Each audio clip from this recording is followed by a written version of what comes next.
Good morning, my name is Anna and you're watching Wake Up Well, and this morning we're going to be looking at Matthew 24 verse 42 to 47. Matthew 24 and 25 are chapters that look at the end times and the return of Jesus, and in Matthew 24 Jesus himself is talking about how he is coming back. If Jesus is coming back, that begs the question, well, where is he?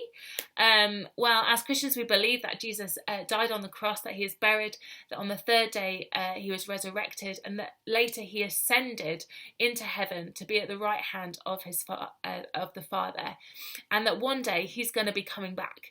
He's going to be coming back for you, for me. He's going to be coming back for his bride, the church. He's going to be coming back to bring a new heaven and to bring a new earth, to wipe every tear from our eyes, to remove suffering, and he's coming back to separate those who believe in him from those who don't believe in him, so that those who believe in him can spend eternity with him.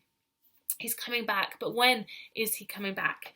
Well, let's have a look. Let's read verse 42 to 44.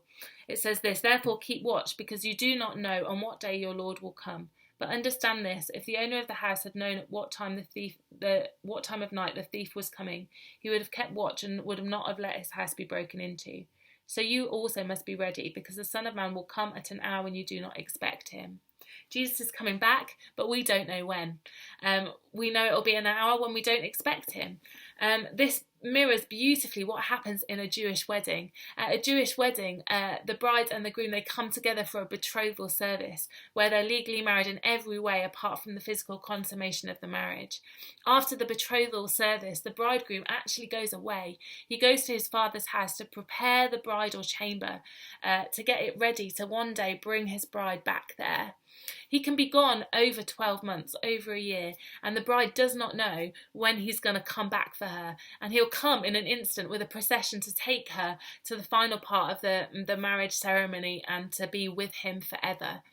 And she is in that period of waiting, and we as a church are the bride of Christ, and we are in that period of waiting where Jesus has been and has died and has ascended, and now we're waiting again for his return.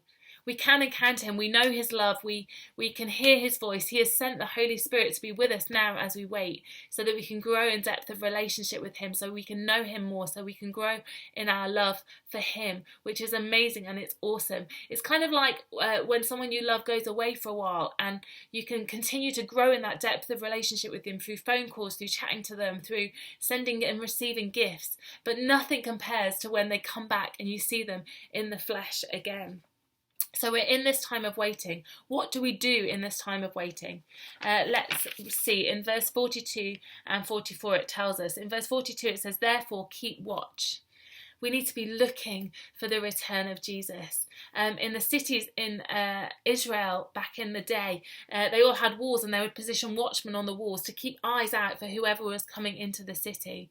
And in the same way, God asks us to keep our eyes fixed on Jesus, to watch for him and watch for his return, to long for him for his second coming. Are we longing for the return of Jesus? Are we living with the end in mind? Or are we getting bogged down in the nitty-gritty of daily life today and forgetting that actually he's coming back? He's coming back one day and wants us to be with him and wants others to be with him. Do we live with that end in mind, with that eternal perspective? Or are we getting bogged down by the nitty-gritty of everyday life?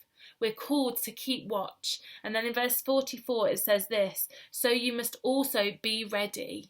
We also need to be getting ready. As a bride waits for her husband, she gets herself ready. She washes herself. She gets her garments ready. She puts oil in the lamp just in case he were to return at night. She readies herself. What are we doing to ready ourselves for the return of Jesus? Are we being faithful in pursuing him and growing our relationship with him, with continually being filled with his Spirit and deepening our love for him? The whole thing of loving God with our whole heart, mind and soul. Are we growing in that? Are we readying ourselves in that? But he also calls us to ready others for his return.